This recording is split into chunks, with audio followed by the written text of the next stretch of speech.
Bien, nous sommes aujourd'hui le dimanche 6 décembre 2015 et je viens apporter ici un complément d'information, je veux dire, ou encore un témoignage qui vient, qui arrive, un témoignage complémentaire à celui que j'avais déjà fait, enfin, à l'un de ceux que j'ai fait sur le thème et la question de la voyance. Euh, Et tout, enfin, je rajoute entre parenthèses, et tout autrement si, hein, toute autre astrologie, Mancy et autres, qui sont des abominations aux yeux et au cœur de l'Éternel. Et comme je le disais, si nous aimons Dieu et que nous avons le désir de faire plaisir au cœur de Dieu, tout comme dans la vie, il nous arrive d'avoir envie de faire plaisir aux gens qu'on aime, et bien quand on aime Dieu, on a envie de lui faire plaisir.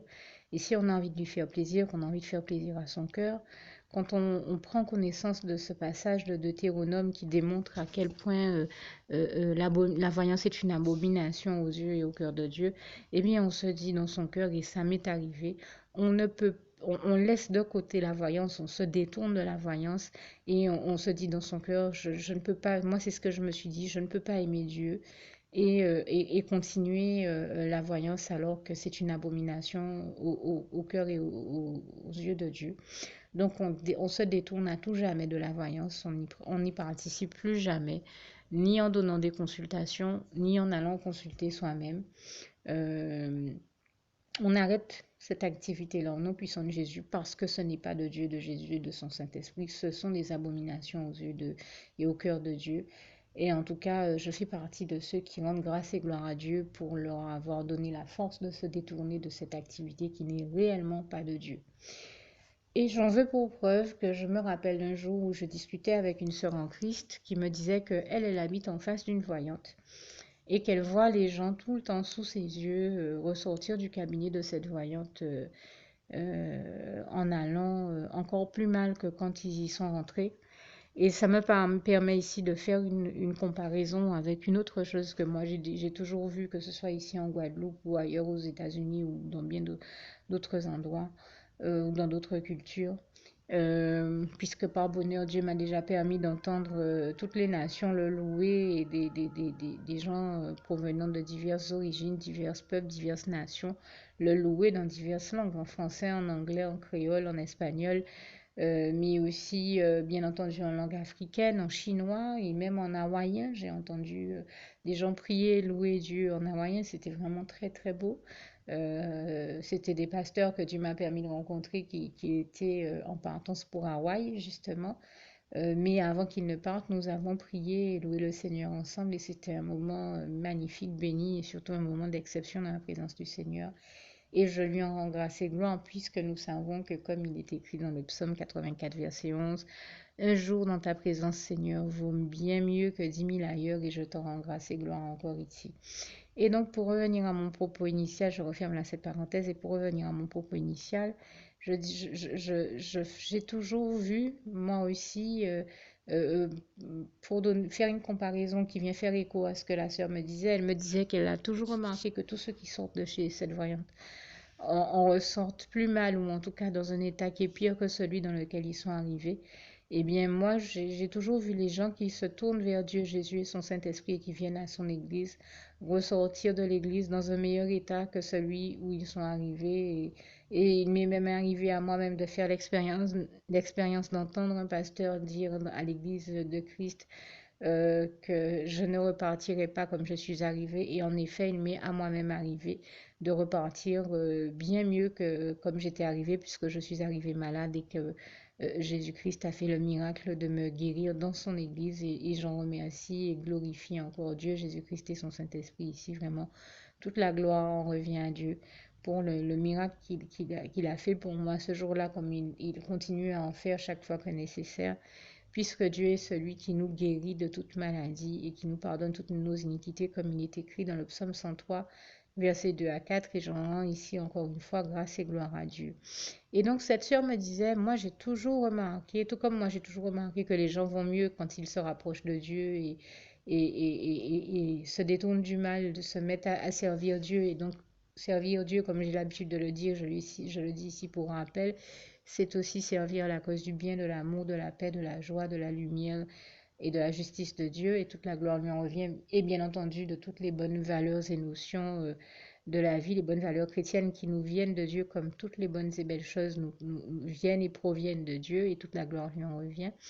Eh bien, j'ai toujours vu qu'on va mieux quand on se rapproche de Dieu. J'ai toujours vu les gens aller mieux quand ils se rapprochaient de Dieu et qui se rapprochaient donc du bien et de l'amour de Dieu et qui se détournaient donc du mal et du diable sous toutes ses formes, comme ce passage du psaume 34, verset 13 à 20 nous le rappelle bien. Quel est l'homme qui aime la vie et qui désire la prolonger pour pouvoir en jouir du bonheur dont Dieu veut le bénir? Eh bien, enfin, je le dis à ma manière, ce passage, n'hésitez pas à lire et à vérifier, comme tous les passages que je peux citer sont textuellement écrits dans vos Bibles, puisque quand je vous les cite, je les cite tels qu'ils sont gravés sur mon cœur, et toute la gloire en revient à Dieu qui a gravé sa parole sur mon cœur.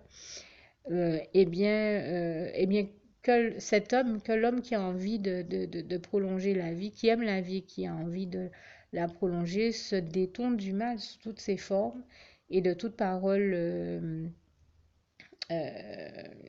qui ne soient pas les bonnes. En tout cas, vous lirez ce passage et vous verrez encore une fois comme de toute parole trompeuse. Voilà, je sais que c'est ce qui est écrit et n'hésitez pas à lire tout ce passage. C'est un très beau psaume, le psaume 34, comme tous les psaumes le sont, mais en voilà un que j'aime tout particulièrement et que je trouve même, que je vous recommande même de lire depuis le verset 5 jusqu'au verset 20. Mais par rapport aux propos que je tenais ici, j'ai cité le verset 13, du verset 13 à 20. En le lisant, vous comprendrez très bien ce que je veux dire ici. Et donc, c'est vrai qu'il s'agit, quand on veut servir Dieu, de se détourner du mal sous toutes ses formes et la preuve que eh bien, la voyance et tout ce qui s'y rattache sont vraiment des éléments du mal, un biais par lequel le mal et le diable s'expriment encore. Malheureusement, eh bien, c'est que cette sœur en Christ m'avait dit, je t'assure que je suis là, je passe des fois une journée, je vois des gens sous mes yeux qui sortent de là, les gens sont encore plus mal et tu sens que quand ils vont, chaque fois qu'ils vont consulter un voyant ou une voyante, ou en tout cas, j'en ai la preuve avec la voyante que j'ai sous les yeux, eh bien, ils en ressortent plus mal et surtout chargés de démons. C'est comme si en allant là, eh bien, le démon déversait une collection, une légion de démons encore sur eux. Et ils ressortent de là, mais encore pire que comme ils sont arrivés. Et eh bien, je rends grâce et gloire à Dieu, à Jésus, à son Saint-Esprit, puisque je vous témoignais de certains nombres de choses sur la voyance donc dans ce précédent témoignage, mais que j'ai vu encore, j'ai vu cette réalité-là encore en action sous mes yeux, puisque j'ai déjà eu beaucoup l'occasion de vous témoigner que malheureusement pour moi, je vis avec quelqu'un qui est réellement démoniaque et plus ça va dans le temps, plus on s'en rend compte. Et c'est quelqu'un qui s'est déjà retrouvé à nous entendre lui conseiller de se détourner des voyants, de la voyance et de toutes ces choses-là parce qu'elles ne sont pas de Dieu et qu'elles sont surtout des abominations aux yeux et au cœur de Dieu.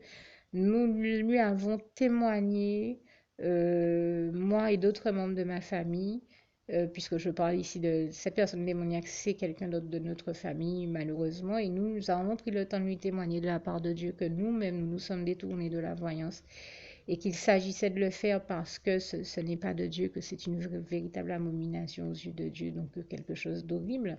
Et comme je le disais, on ne peut pas aimer Dieu et continuer à avoir des pratiques qui sont abominables et horribles à ses yeux. Voilà ce qui nous a donné la force de nous en détourner et de choisir de nous tourner vers Dieu et vers son amour, parce que nous avons tous tellement besoin de Dieu et de son amour que nous avons décidé donc de nous détourner de nos mauvaises voies, du mal et sous toutes ses formes, et notamment par le biais de la voyance. Nous avons décidé de nous détourner de ça définitivement. Et je rends grâce et gloire à Dieu qui nous en a donné la force. Au moment où je vous parle, ça fait bientôt 10 ans que nous n'avons plus jamais eu quoi que ce soit à voir avec cet univers-là et ces pratiques-là.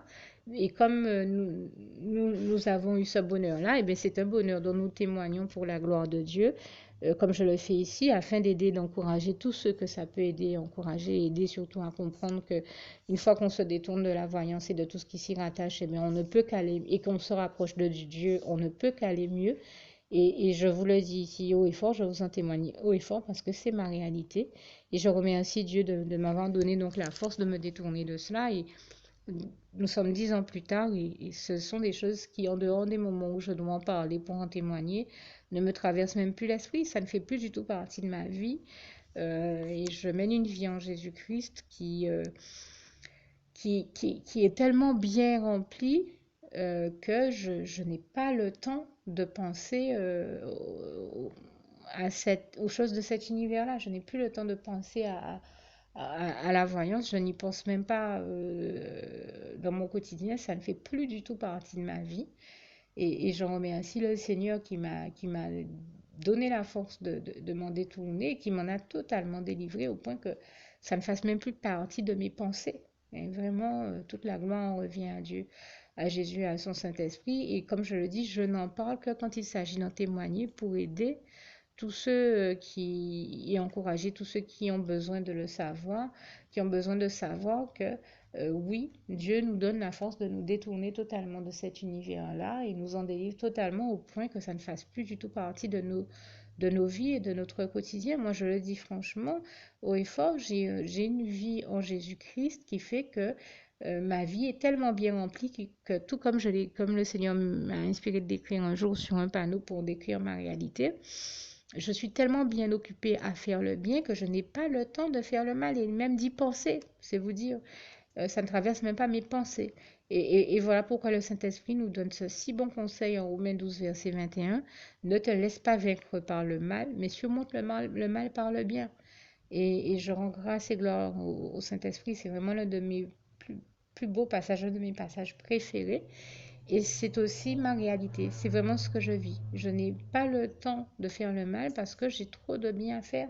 Et c'est vraiment ce que j'invite tout le monde à faire. Et quand on s'attelle à s'occuper aux choses de Dieu, c'est-à-dire aux activités que Dieu veut nous voir avant, je vous assure qu'on n'a pas le temps de perdre son temps avec le mal. On a trop besoin de témoigner de la gloire de Dieu, de témoigner des choses merveilleuses que nous vivons avec lui, du Dieu merveilleux d'amour qu'il est. On n'a pas le temps de retourner à notre ancienne vie et aux bêtises qu'elle comprenait ou contenait.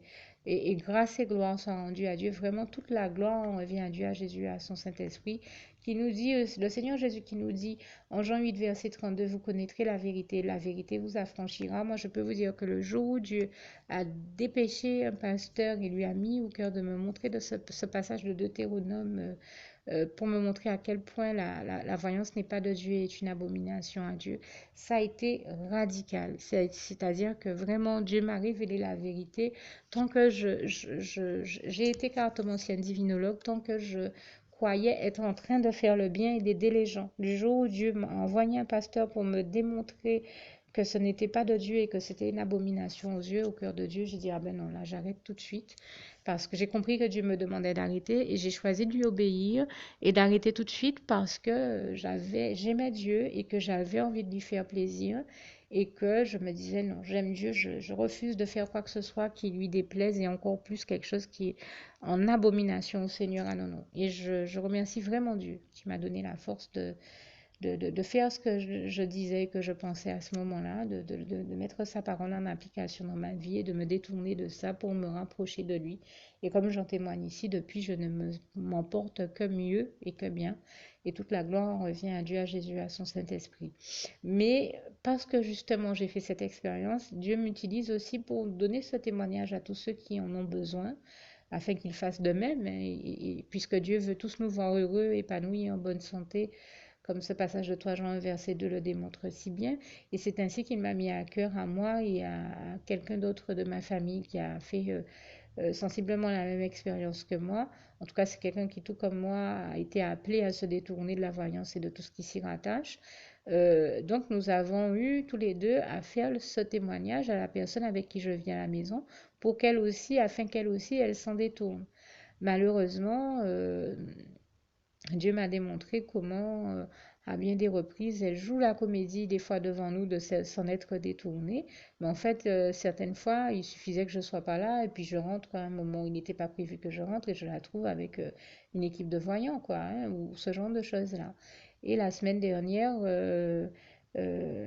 Bon, je l'ai entendu dire qu'elle allait consulter à l'autre bout de l'île une voyante.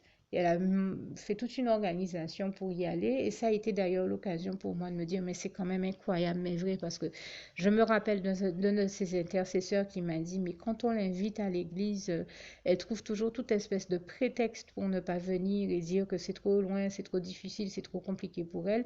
Mais quand il s'agit d'aller jusqu'à Basse-Terre, à l'autre bout de l'île, pour consulter des voyants, alors là, là, elle trouve la force de le faire. Alors que quand il s'agit de faire quelque chose pour Dieu qui est tout-puissant, là, il n'y a plus personne. Ça, je vous assure que c'est une chose que nous voyons souvent, hein. Les gens sont prêts à faire des choses pas possibles pour le diable, mais quand on leur demande de faire des choses très simples pour Dieu, ils ne les font pas. C'est quand même incroyable, mais vrai. Nous sommes choqués de cette démonicité, de ce taux de démonicité et d'impiété que nous voyons et nous le dénonçons ici. Ça fait partie des œuvres du diable que nous dénonçons ici.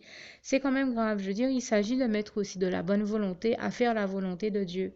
Parce que certaines personnes, quand Dieu leur demande de faire des choses, sont toujours là à faire comme si on leur demandait l'impossible et à faire des choses pas possibles. Mais ces mêmes choses-là, quand il faut pour le faire pour le diable, ces personnes-là n'hésitent pas. Quand Dieu demande à cette personne d'aller juste à côté, à Pointe-à-Pitre ou aux Abîmes, la personne répond qu'elle ne peut pas. Mais quand il faut aller jusqu'à Basse-Terre, faire passer par combien de chemins compliqués pour aller consulter des voyants et donc écouter le diable lui parler, là, la personne, elle est prête à le faire. Et vous avez des personnes qui sont démoniaques à ce point-là. Elles ne veulent rien faire de tout le bien et de tout ce que Dieu leur invite à faire de bon, les invite à faire de bon, mais alors faire le mal et faire toutes les conneries, boire toutes les blagues, croire tous les mensonges que le diable déverse dans leur vie, ces personnes-là le font. Et tout ce que le diable les invite à faire, ces personnes-là le font. Mais si elles vont terminer en enfer avec le diable, il ne faudra pas s'en étonner, hein, puisqu'elles ont passé leur vie à rejeter Dieu et l'amour de Dieu, et à tout faire, à être capable et prête à se battre. La personne dont je parle, je l'ai déjà vu se battre, mais vraiment se battre, comme on dit chez nous en créole, goumer pour faire le mal. Ce sont des gens qui se battent pour faire le mal et qui n'iraient pas se coucher, comme Dieu nous en avertit dans sa parole en proverbe, si, tranquille si elle n'était pas sûre d'avoir fait le mal dans une journée. C'est même quelqu'un, je peux vous le dire, qui, quand elle se réveille le matin, cherche quel mal elle peut faire et à qui elle peut faire du mal. Et quand elle a fait du mal à une première personne, elle téléphone à une seconde personne et elle cherche à qui d'autre dans la journée elle peut faire du mal. Et elle passe ses journées à faire le mal, au point qu'un jour je l'ai entendu, mais vraiment en larmes. Et si Dieu ne m'avait pas permis d'avoir cette réalité-là sous mes yeux, je ne l'aurais pas intégrée. Heureusement, c'était très difficile, mais aujourd'hui je rends grâce et gloire à Dieu qui m'a donné la force de survivre au fait de vivre avec quelqu'un qui est dans une telle démonicité. Et avant, je ne croyais pas que le mal existait à ce point-là ou qu'il y avait des personnes qui servaient le mal à ce point-là. Je ne pouvais pas m'imaginer que tout ça existe, mais ça existe véritablement et c'est le témoignage que je donne ici. Et donc, cette personne dont je parle, elle est comme ça. Elle passe ses journées à faire le mal, à passer d'une personne à une autre pour voir à qui elle peut faire du mal. Et au point, comme je le disais une fois, que je l'ai surprise à dire un jour, en larmes, hein, sur son lit, elle pleurait sur son lit. Comme je dis, je ne cherchais même pas à la surveiller, j'étais venue simplement me laver les mains dans la salle de bain qui est juste à côté de sa chambre. Et puis j'ai entendu des sanglots, alors je me suis rapprochée, je m'apprêtais à lui dire, ça ne va pas, qu'est-ce qu'il y a, qu'est-ce que tu as? Et là, je l'entends qui dit, mais pourquoi tout ce que je fais, c'est mal, c'est le mal, c'est tout ce que je fais, c'est de faire du mal aux gens, je ne comprends pas. Au début, elle ne comprenait pas. Mais Dieu a fait tout pour parler à cette personne, lui faire entendre d'arrêter tout ce qu'elle faisait, de se détourner du mal. Elle n'a jamais obéi à Dieu. Et plus c'est allé, plus on a vu ce phénomène-là s'amplifier dans sa vie, plus on l'a vu faire des bêtises sous l'emprise du diable, et plus elle s'éloignait et se détournait de Dieu, et plus on voyait bien qu'elle se rapprochait du diable et qu'elle faisait les pires bêtises et méchancetés et du mal aux autres sous l'emprise du diable. Donc. Alors, bien entendu, et comme on pouvait s'y attendre, et comme le disait si bien ma sœur en Christ, qui me disait comment chaque fois qu'elle observe que les gens sortent de chez cette voyante, elle se sent mal, eh bien la personne dont je vous parle est revenue en se sentant très très mal au point qu'à un moment, elle était en train de se préparer pour sortir avec des amis et elle m'a dit, regarde, j'arrive même plus à marcher bien.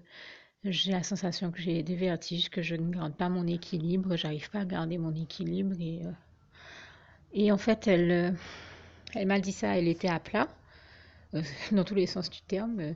J'ai voulu dire qu'elle n'avait pas encore mis ses talons hauts, mais que même avec des chaussures plates, elle perdait son équilibre. Elle était aussi à plat, comme vous pouvez le comprendre, sur le plan de la santé, sur tout autre plan. Et elle s'apprêtait à mettre des talons hauts. Enfin, elle m'a montré que même à plat, elle n'arrive pas à garder l'équilibre. Elle marchait comme vraiment, c'est le cas de dire, une espèce de marionnette qui perdait l'équilibre petit à petit. Et qu'on téléguidait, donc, mais elle avait du mal à marcher. Donc, je lui ai dit, enfin, là, elle a mis ses talons hauts et quand elle a essayé de marcher, c'était encore pire. Je lui ai dit, écoute, est-ce que tu es sûr que d'avoir pris la bonne décision, d'avoir fait le bon choix? Parce qu'il me semble que dans l'état où tu es, si tu arrives déjà pas à marcher à plat, c'est pas en talons hauts que tu vas pouvoir tenir en équilibre. Donc, je crois qu'il serait plus sage pour toi de rappeler tes amis et de dire que tu ne sors pas, d'annuler votre sortie de ce soir. Bon, je pense que comme d'habitude, hein, elle a rechigné un bon moment, elle a dû babiller comme à son habitude. Mais, et donc certainement que elle prévoyait de sortir quand même, mais le lendemain, je l'ai entendu appeler une amie à qui elle a raconté que c'est parce que je l'avais invitée à... Et je rends grâce et gloire à Dieu, je pense bien que c'est Dieu qui l'a freiné à travers moi pour lui éviter le pire. Et toute la gloire revient à Dieu, à Jésus, à son Saint-Esprit. Euh, enfin, qu'elle a quelque chose du genre, qu'elle a fini par s'interroger sur ce que je lui avais dit et que, donc alarmée par mes propos, elle a pris sa tension et elle a découvert qu'elle était à 8 de tension. Et là, qu'elle a bien été obligée d'appeler, de rappeler ses amis pour annuler la sortie et dire que donc elle n'irait pas ce soir-là. Et pendant toute la soirée, elle a pas arrêté de me dire j'ai mal à la tête, je me sens mal. Et je voyais que l'ennemi la contrôlait, la rendait de plus en plus violente. Par exemple, à un moment, elle s'est assise devant l'ordinateur sur lequel j'ai l'habitude de travailler, d'enregistrer mes témoignages et de faire des montages vidéo. Donc, pour partager avec vous mes témoignages. Et comme l'ennemi ne le supporte pas, puisque très souvent ce sont des témoignages qui démontrent la gloire de Dieu ou la véracité des choses de Dieu. Et c'est pas la première fois que je le vois déjà que je vois essayer de détruire un ordinateur sur lequel je travaille. Il l'a fait sur d'autres de mes ordinateurs par le passé. Et quand elle s'est assise en face de l'ordinateur, elle m'a dit, je sais pas pourquoi, je sens que j'aurais écrasé l'ordinateur qui est devant moi, je l'aurais écrabouillé. Donc bon, je savais très bien qu'il était en train de parler en elle et qu'il la met dans ces états-là d'habitude. En tout cas, j'avais voulu témoigner de cela pour montrer justement comment euh, ça n'apporte rien et que c'est bien Dieu qui nous dit que la variance est une abomination à ses yeux et qu'il s'agit véritablement de s'en détourner si on veut servir Dieu et donc la cause du bien et non le diable et celle du mal. Donc vraiment, que le Seigneur vous envoie ses rayons de lumière, son esprit de lucidité et de discernement afin que vous ne le perdiez point de vue, puisque, comme il est écrit en 1 Jean 1, verset 5, Dieu est lumière et en lui il n'y a point de ténèbres. Et je pense même à ce passage aussi du psaume 36, verset 9 à 10. C'est par ta lumière, Seigneur Jésus, que nous voyons la lumière. Et je terminerai ici avec un dernier passage très cher à mon cœur, tout en vous invitant à faire la prière qui va suivre juste après que j'ai terminé de citer ce fameux passage. Donc, Philippiens 4, verset 7, que la paix de Dieu qui surpasse toute intelligence garde vos cœurs et vos pensées en Jésus-Christ. À bientôt. Alors, pour toutes celles et ceux qui ne l'auraient jamais encore fait auparavant, je partage avec vous ici la prière par le biais de laquelle le Seigneur Jésus m'a sauvé la vie et vous invite tout simplement à lui ouvrir vos cœurs, à être sincère avec lui dans ce que l'on va dire ici, puisque si Dieu me met à cœur de partager avec vous cette prière, tout comme il le fait toujours avec chacun de nous, c'est tout simplement parce que Dieu nous a sauvé la vie, m'a sauvé la vie et nous a sauvé la vie à tous, tous ceux qui partageons avec les autres cette prière, et que nous l'avons vu nous faire tellement de bien, nous donner tellement d'amour, nous combler de bonheur dans les bras d'amour de Jésus, et bien que nous souhaitons au maximum de personnes d'aller aussi au paradis et de connaître le bonheur des bras d'amour de Jésus ainsi que d'être sauvés par lui. Mais bien entendu, pour être sauvé, encore faut-il prendre le temps de demander à l'être et d'accepter donc le Seigneur Jésus-Christ comme son sauveur personnel, ce qui est ici l'objet de cette prière.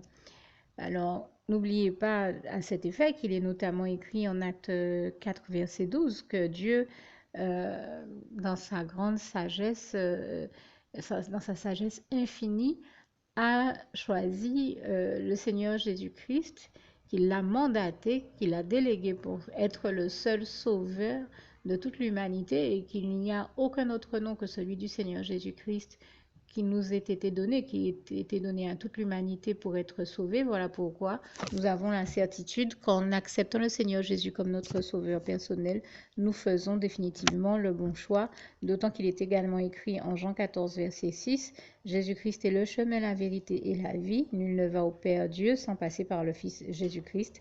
Voilà pourquoi nous devons donc adresser au Seigneur Jésus la prière qui suit. Donc Seigneur Jésus-Christ, n'hésitez pas donc à dire cette prière à haute voix en vous mettant bien entendu dans un lieu où vous savez que vous pouvez prier en toute sérénité. Donc Seigneur Jésus-Christ, je t'accepte aujourd'hui comme mon sauveur personnel, moi un tel, vous dites votre nom et votre prénom.